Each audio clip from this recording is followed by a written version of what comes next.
Bonjour tout le monde, ici Cécile Tardy, coach et fondatrice de la mission Burnout Killer, spécialement conçue pour éliminer l'épuisement professionnel et travailler heureux. Je te retrouve aujourd'hui pour la 18e vidéo du défi dans 30 jours. J'aurai publié 30 vidéos courtes et inspirantes pour apporter plus d'amour au travail. Le défi avance beaucoup et je sens que toi aussi tu avances parce que je reçois de plus en plus de messages, de plus en plus nombreux, de plus en plus touchants, de plus en plus intimes. Et je veux qu'on revienne sur ces différents messages aujourd'hui.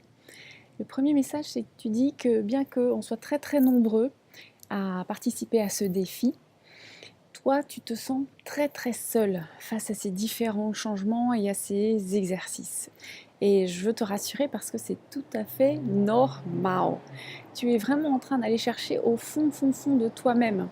Et personne ne peut le faire à ta place. Mais cette sensation de solitude, en fait, c'est encore ton ego qui te joue des tours, parce que au fond du fond, tu n'es absolument pas seul. On en a déjà parlé. Tu es connecté. On est tous connectés les uns aux autres, même si ça ne se voit pas physiquement. En tout cas, par les ondes, par l'énergie, c'est réel, c'est palpable. Et donc, tu peux toujours te connecter déjà à l'amour profond que tu as pour toi, pour justement te sentir soutenu, et puis également à tout un tas de personnes autour de toi, dans ton entourage, que ce soit dans l'implicite ou dans l'explicite, qui peuvent t'aider à passer ces caps, à passer ces moments un peu délicats. Et c'est normal aussi que quand tu changes, quand tu te mets en transformation, en mutation, il y ait des moments où tu te sens moins confortable que d'autres.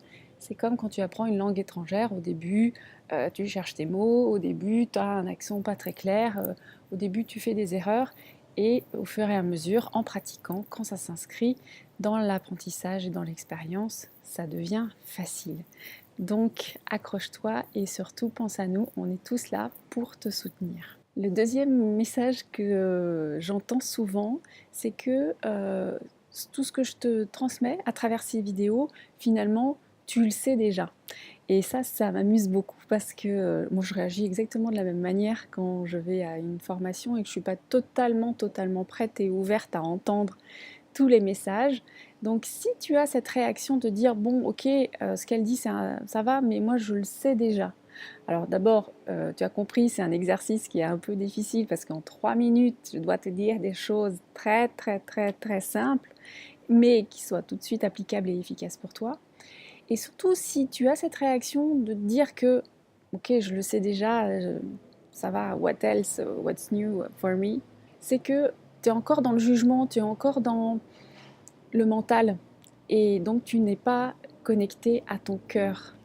S'il y a encore cette impression-là, c'est que justement c'est pas si intégré que ça. Donc ce serait bien que tu te repenches sur les différents exercices et les différents messages, différentes vidéos pour que ça soit parfaitement intégré et que ça soit parfaitement en pratique jour après jour, tellement facile que tu arrives à le transmettre aux autres. Si tu as raté les vidéos d'avant, tu vas voir sur ma chaîne YouTube. Tu as toute la liste et tu peux choisir dans l'ordre, dans le désordre, comme tu le veux. Fais-toi plaisir. Le dernier message qui me paraît aussi important, c'est que tu dis souvent moi je suis en train de changer, mais ceux qui sont autour de moi et qui ne sont pas dans le défi et qui n'écoutent pas tes vidéos, bah, ils sont toujours comme avant. Et eux, bah, du coup, il y a encore plus de décalage avec ces personnes-là. C'est un peu la même réponse. C'est que effectivement, si tu as cette impression que toi tu changes et pas les autres, c'est que ton regard sur eux n'a pas encore complètement changé. Que tu n'as pas encore tout à fait cette ouverture et cette bienveillance quand tu les regardes. Parce que toi, tu n'es jamais le même. Toi, tu changes seconde après seconde et les personnes autour de toi exactement de la même manière. Et ça, c'est super contre la routine. Hein. C'est génial.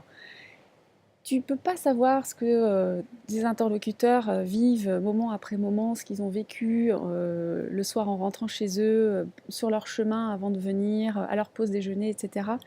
Ils ont peut-être aussi été obligés de s'adapter à des choses très très importantes et ils ont peut-être pris conscience de certaines choses très très importantes pour eux. Donc tu ne peux pas savoir, donc ne juge pas encore une fois avec ton mental, écoute bien ton cœur et tes sensations. Si tu es toujours dans l'inconfort, c'est que tu t'es encore trop connecté au regard des autres et pas suffisamment à ton bien-être et à ta paix intérieure. La petite phrase du jour pour le petit carnet, c'est rappelle-toi que ce que tu cherches est en toi. Ce que je cherche est en moi. Tout ce que je cherche est en moi. Tu n'as pas besoin de chercher ailleurs, à l'extérieur, dans des achats, dans des rencontres, dans des voyages. C'est vraiment ici que ça se passe. Alors pas de panique. Systématiquement, quand tu sens que tu es moins bien, quand tu sens que tu n'y arrives pas, quand tu sens que ça ne va pas assez vite, reprends le temps de te reconnecter à toi et aller voir en toi. Retourne en toi. Alors, je te propose cet exercice pour aujourd'hui et aussi de regarder si tu es à l'aise avec cette phrase qu'on avait déjà travaillée. Je suis aimée et je suis digne d'amour. Est-ce que tu es confortable avec cette phrase? Vraiment. Reprends-la si c'est nécessaire. Je suis aimée et je suis digne d'amour. Qu'est-ce qui te retient pour vraiment le ressentir et le ressentir sans aucune restriction, sans aucun oui mais qui viendrait te hanter. Merci beaucoup pour ton attention. Laisse-moi ici tes messages, tes commentaires et on se retrouve demain pour la suite du défi, la 19e vidéo. D'ici à notre prochaine connexion Be OK, sois bien avec toi et bien maintenant. Ciao, ciao.